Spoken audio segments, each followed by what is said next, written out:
right, on this episode of Bowks Talking Bouts, excited to be speaking with an individual set to fight at Bellator 271, a very high-stakes heavyweight fight going down on November the 12th. We have Linton Vassell and Tyrell Fortune getting out there, and happy to be speaking to Linton once again. How's your day going so far there, man? I'm in the hotel room, man. It's no hotel room watching movies, chatterboxing, eating, getting the Instacart and kind of stuff. Right now, not very eventful. Just waiting to get cleared, to be honest. A little bit of like quarantine, fight week kind of stuff. Like, what are you getting up to in terms of like movies you're watching? Like, how does one kill time when you're in that kind of situation? Like, what's Linton Vassell getting up to? So right now I'm watching a Netflix movie called The Harder They Fall. It's a Western. Idris Elba, isn't it? He's like one of the main characters. It's a Western. It's good. It's gory. Loads of action in it as well. So action packed. I like them kind of movies. Probably gonna watch some comedies later as well, and maybe some Marvels. Probably gonna watch Venom a little bit later on as well. Venom 2. Yeah, that Idris Elba movie sounds like a good watch, but something else I was peeping on the Instagram there, specifically with some pictures of you working with Ong La on song, Marc-Andre Barriol, different guys like that. Can you kind of speak to this last camp over at Sanford MMA there? Yeah, so my usual teammates, I've got with me to overcome with me this time, Carl Noblet, a heavyweight, Steve Marry, obviously we've been trained together for the last 7 years. He's fighting also on the same card. Ong Lang Sang. A number of guys helped me for this fight. And again, we're a family. We've been trained together for a long, long time. So it's nothing new, if you know what I'm saying. So just keeping it sharp and staying on point, to be honest. Yeah, well, I mean, you touched on it there. That's sort of one of the things from what I can at least tell with the Sanford MMA culture. Like, it seems like great martial artists getting in work, but also a very supportive, kind of like friendship-minded kind of culture there, too. How important is it to, I guess, have that confluence where it's like you're getting in that high-level work, but there's also a real strong communal kind of aspect? Exactly. We've all left our homes to come here, so we're all on the same path. And it's good because we all help each other no matter. Even if none of us are fighting, we're still helping to get better. I haven't fought for a year now, and Steve obviously hasn't fought for a long time himself. So we've always been in the gym, helping each other getting better for times like this. So it's so important, that you have a close communication with your teammates and make them your friends as well. You know what I mean?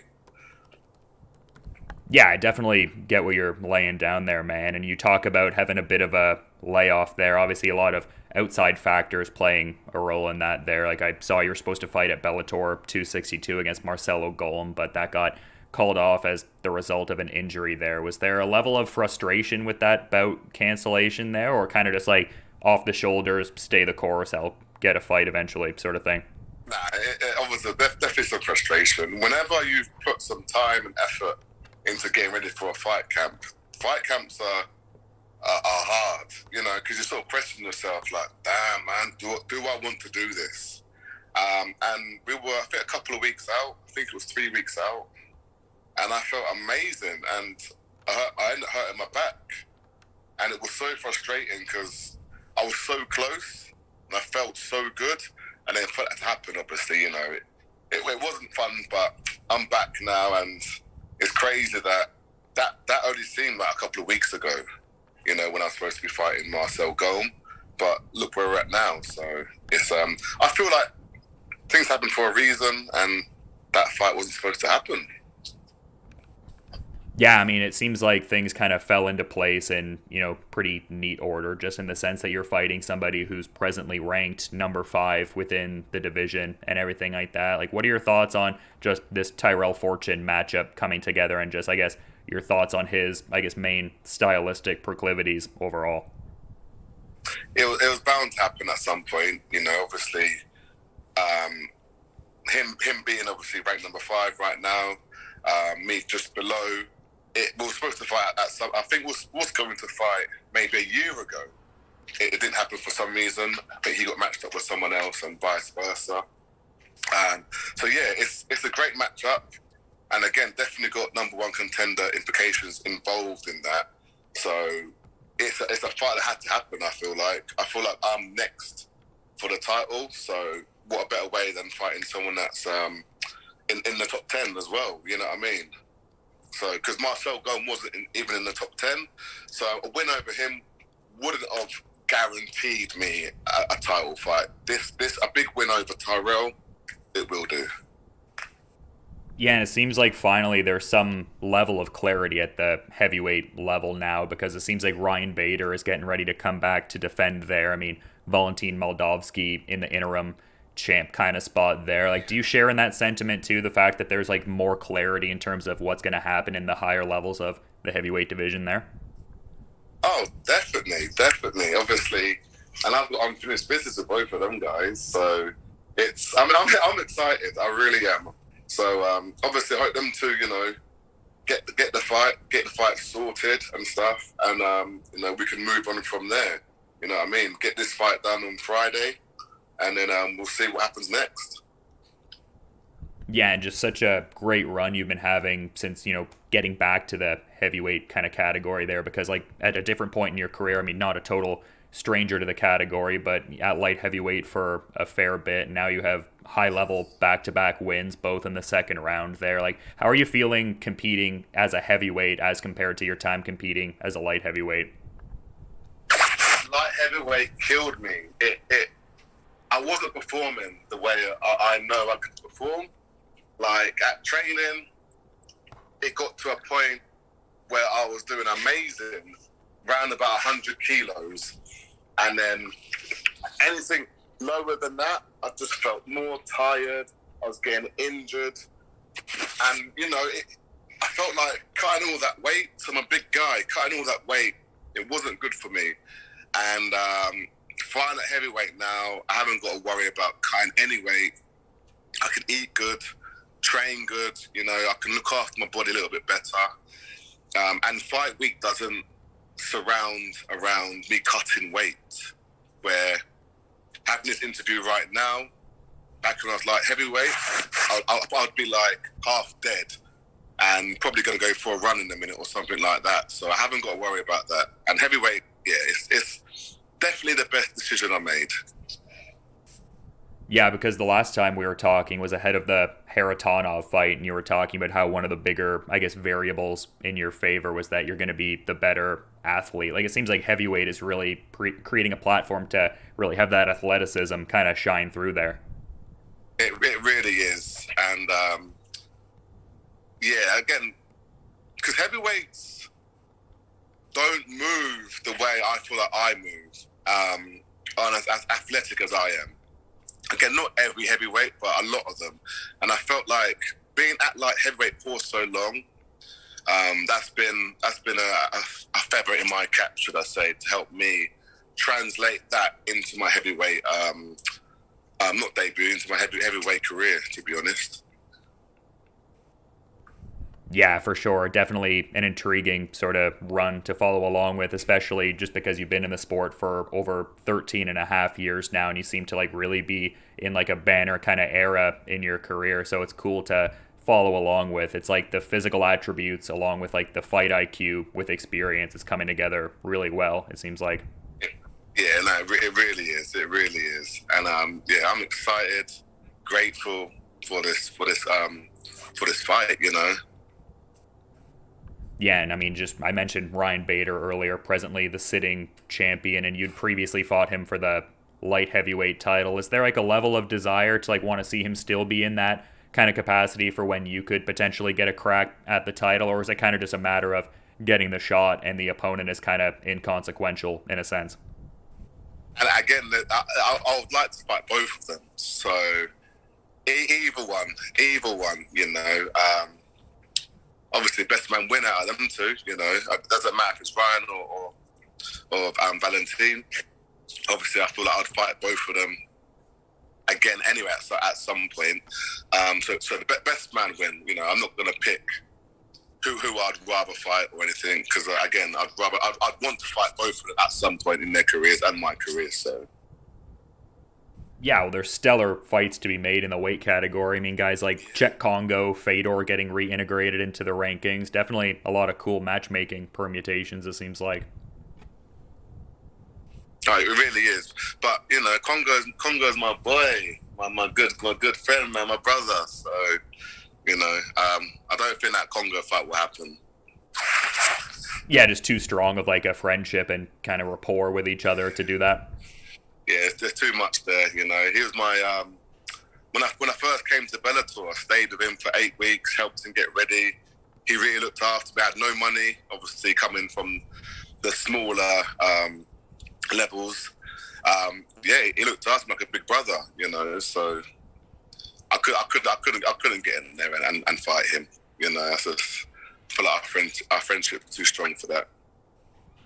Yeah, he seems like a good lad, and I mean that's cool that he was so helpful at a point in your career where it really resonated there, man.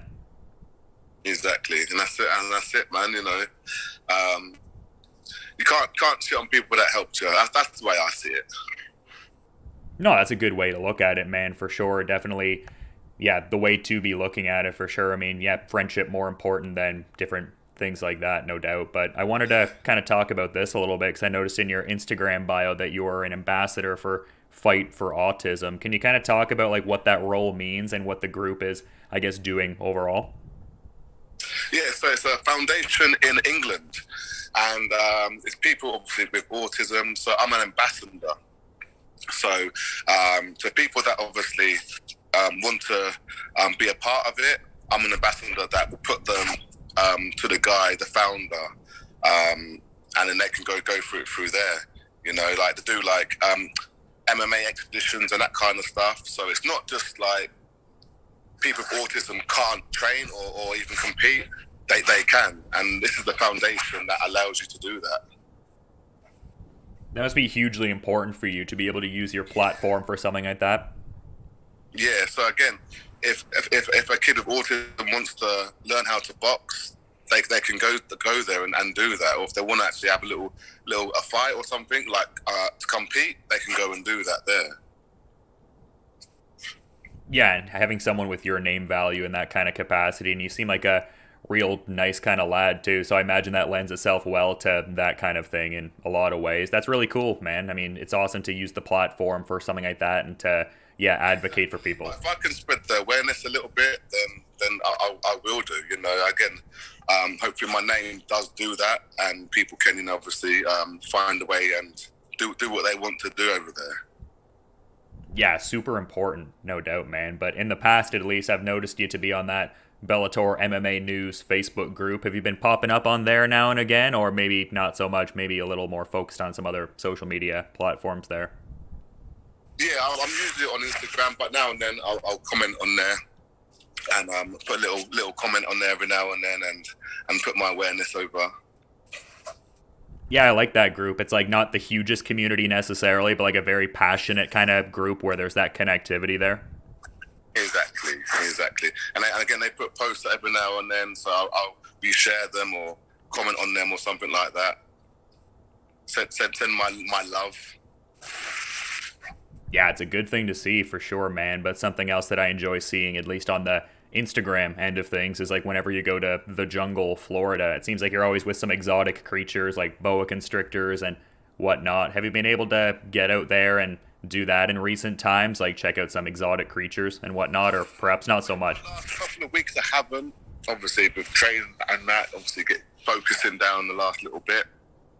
But yeah, that's a sponsor, and obviously I go there. I've got reptiles myself, so I actually go there and obviously see the animals. I love the snakes, I love the chameleons. So yeah, I'll go there and obviously post a few little shots. No tarantulas, no spiders for me, but anything else I'll hold. Yeah, that was going to be my one question, though. If there was like any exotic creatures there where you're kind of like, I don't know about that. That's pushing the limits a little bit. So like tarantulas are the main one? Yeah. I hold a scorpion. I've held a scorpion. Now I've actually an alligator there. Held an alligator. Oh, cool. Lemurs. Yeah, lemurs. Obviously the snakes. They have monitors, water monitors, but the tarantulas, no way am I touching them. No, fair enough. I can understand that. I feel like I'd be in the same boat. Like, good to go with the snakes, but maybe not so much with the hairy boys there. But you've been great with your time, Linton. It's been fun getting to catch up a little bit, but I want to be mindful of the schedule too. So anything you might want to kind of add as a parting thought as we're wrapping up, man? Yes, want to thank all my support. Tune in to Showtime on Friday the 12th. Yeah, it's going to be a great fight. Bellator 271, Tyrell Fortune and Linton Vassell getting out there in a co-feature bout with very big implications for the heavyweight division. And yeah, to reiterate, thanks for coming on and providing some great insights, man. Looking forward to checking out the fight, and you have a good rest of your day too. Andrew, thank you very much. All right, on this episode of Bowks Talking Bouts, excited to be talking to an individual ahead of a big fight at Bellator 271. It's taking place on November the 12th, a co-main event feature in the heavyweight category when Linton Vassell and Tyrell Fortune test skills in the Bellator cage. And happy to be talking to Tyrell right now. How are you doing in the fighter hotel, man? What are you getting up to for the quarantine before the fight? Nothing much, man. Just right now is just get a little workouts in, tighten up the little stuff, go over strategy type things, and just get ready for the fight. Any like outside relaxation kind of stuff, like watching movies or reading books to kill time, anything like that, or purely just focused on the task at hand kind of thing? Playing Risk, watching TV.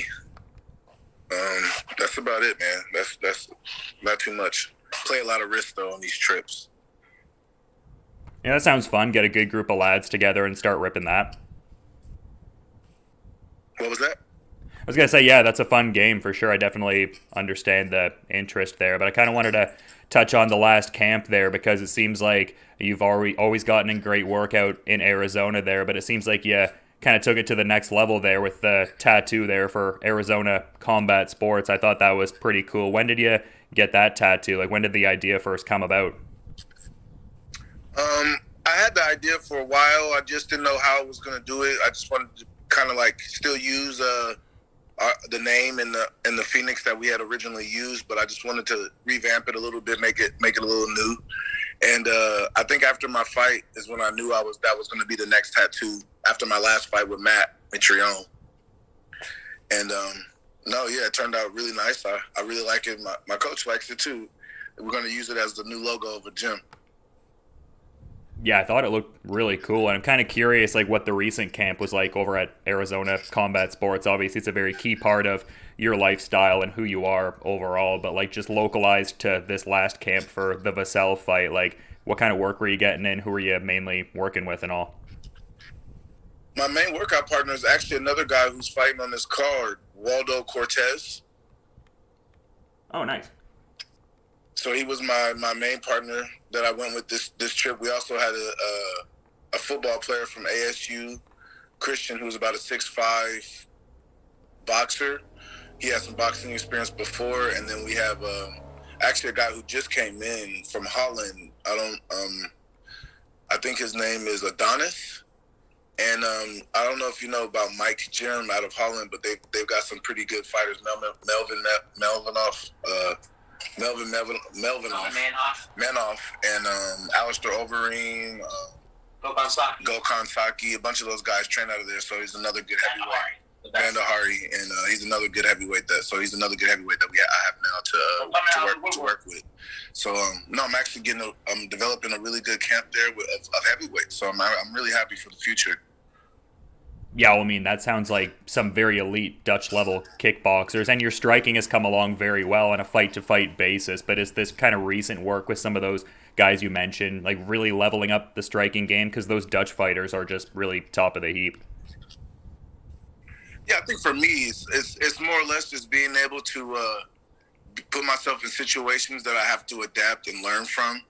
I felt like for a little bit I wasn't getting tested or getting that at least that excitement, or not excitement, but just tested in the practice room enough to where I could actually like learn from it and learn what I need to change and execute more.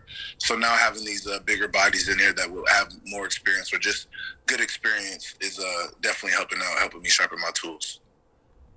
Yeah, and I'm curious if Neuroforce 1 is kind of part of the proceedings too, because I know in past camps you've kind of utilized that to get a more comprehensive kind of read on the biochemistry there. Like, have you been utilizing Neuroforce 1 in this last camp also?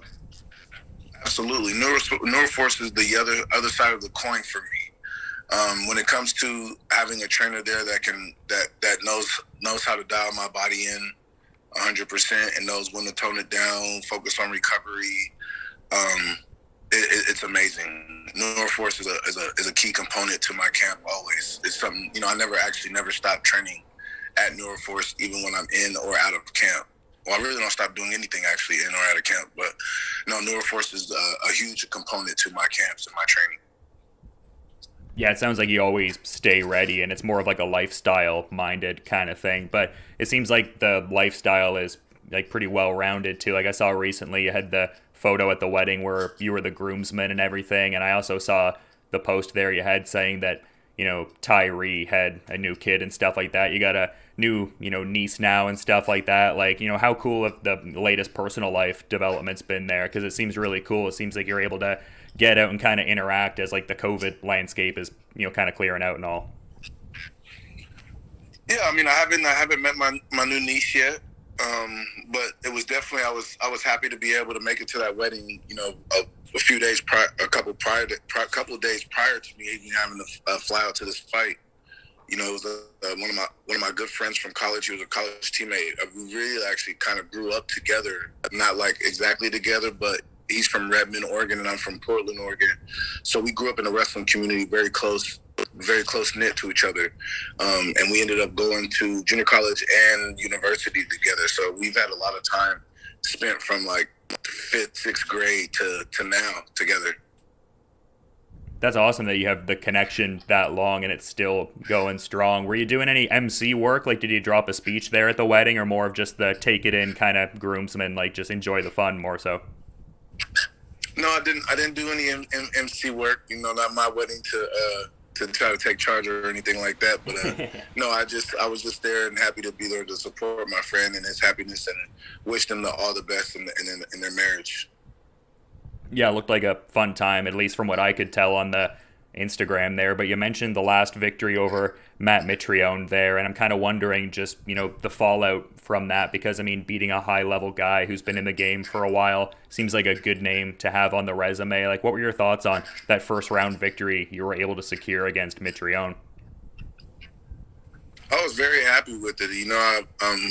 I have a personal relationship with Matt, and then we had worked together before a lot. So I just kind of knew if I can get him down in those in the wrestling position with me on top, that I should be able to secure the win and finish the fight out from there. And because I was able to land it so early, there was no sweat, no way for him to slip or get out. So he was just stuck tight in a bad position. But no, definitely, I think these last few fights have definitely shown my ability to be able to take anybody down and control the fight. Yeah, for sure, man. And just this fight with Linton coming up here, I mean, this is a great fight in a number of regards. Just you're ranked at number 5 now. He's number 6 there and everything like that. And I was talking to him the other day, and I think he saw it as a fight that he thought was inevitably going to happen, just where you guys are at in the division. Is that a sentiment that you also share? Like, did you always kind of see Linton as somebody that you'd be getting in the cage with eventually? Yeah, we knew this fight was going to come one day. We have the same manager. And like I said, even with Matt, I had worked with Linton before, prior to this fight in some of his camps, and so we knew this fight was going to come. We kind of tried to avoid it as much as we could until it became like a fight contention, title contention at hand. And since, like you said, we're both at 5 and 6, it's now like at that time where now we have to fight each other to see who's going to get that shot. Is that because of that training dynamic you were just talking about? Like, was there a level of friendly rapport you guys kind of had there where it wasn't like something you were rushing into unless it was like almost like a title eliminator sort of thing?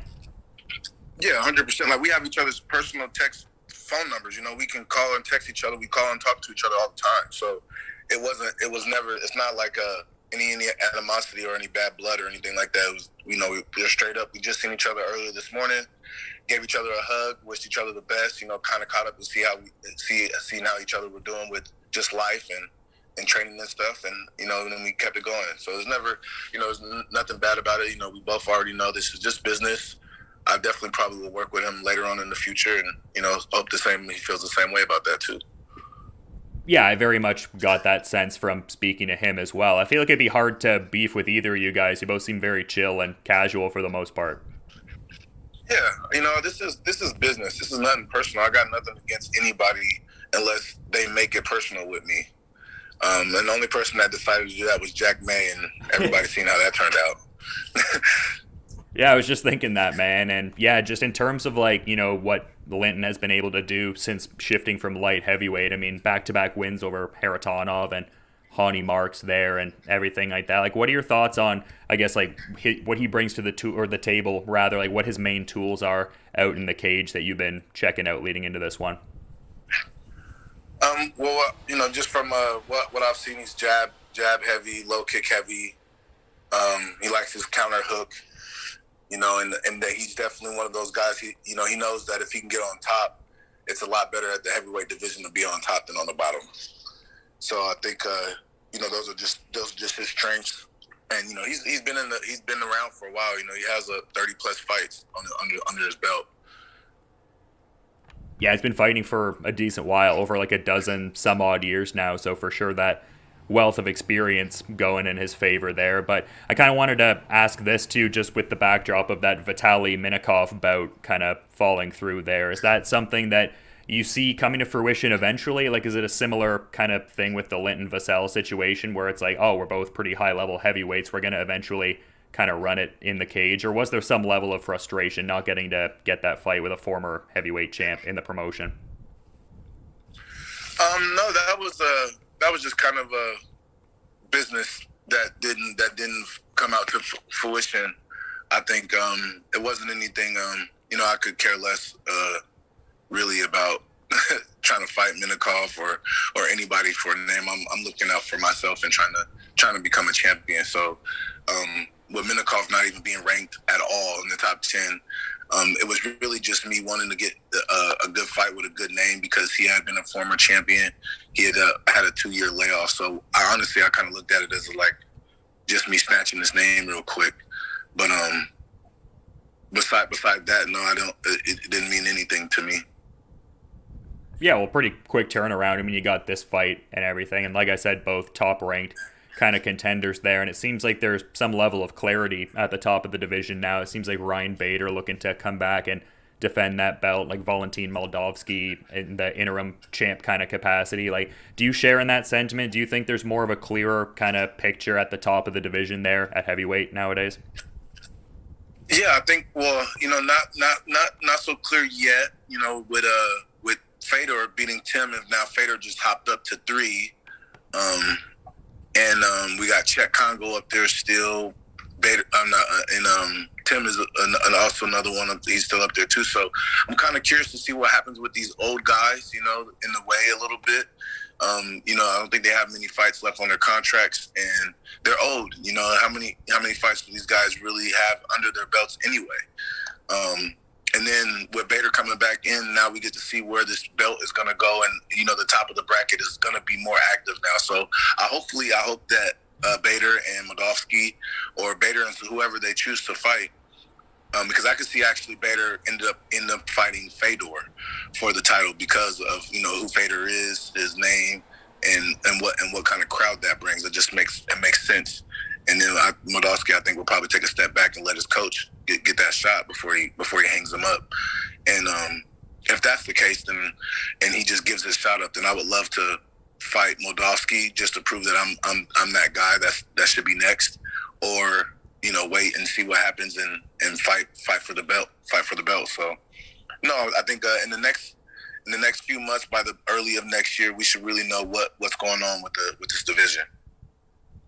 Yeah, and you seem very title focused for sure. I feel like I almost know the answer to this, but thought to posit it all the same, because it seems like that loss to Tim Johnson is something you'd at least eventually want to avenge. But at this point, just with the backdrop of him losing to Fedor, is it kind of predicated on him like kind of getting back some wins together and maybe reintegrating himself into that, you know, title picture situation? Yeah, I mean, it just, I mean, if they offer Tim, I'm definitely taking it. You know, it's just, as the fighter, I don't have any control over who I fight. I called them out. I asked for it. They know I want to fight them. So if they present it and give me the opportunity, I'm definitely taking it. So right now, it's just advancing my career, moving forward, focused on me. Like I said, I ain't got no real animosity against anybody. Of course, I definitely want to get that match, that fight back. But no, I'm looking for the benefit of me, and definitely becoming the champion is going to benefit me the most. Yeah, well, you're certainly on a path to do that, man. But I thought to pause at this one, I got a couple more for you, just with the backdrop of like some Bellator fighters appearing on AEW TV recently. I know you got a WWE tryout in at one point, and you're like, oh yeah, I gained some respect for what pro wrestlers do. Is that something you'd ever be interested in? Could we see you popping up on AEW at some point, maybe? Yeah, when I'm 35, 40, not even 35, 45. Yeah, I could see myself maybe looking at some acting then. But you know, I'd rather scrap for real and get in the cage and really throw it out. So I'm not too sure about the WWE stuff, but you know, they did offer me a nice contract back before I signed with Bellator. So you know, if after I'm done with this MMA and they still are interested, we might have to sit down and see what's up. And also, I'd be remiss if I didn't ask, because I noticed you shouted out Happy National Dog Day a little bit ago. How's your son Oso doing? Is he going to be peeping the fights there? How's he doing as of late? He's back home waiting for me to get back, but man, he was nonstop growing. I took him to the vet the other day. He's 150 pounds, and they're saying since he's only a year and a half that he could reach up to 180, 200 pounds. And I didn't know that was going to be the case. I didn't know if I was going to get a 200-pound dog. I hope he doesn't. But man, he's such a good boy. He's so relaxed and chill. So it wouldn't bother me at all for him to get as big as he can.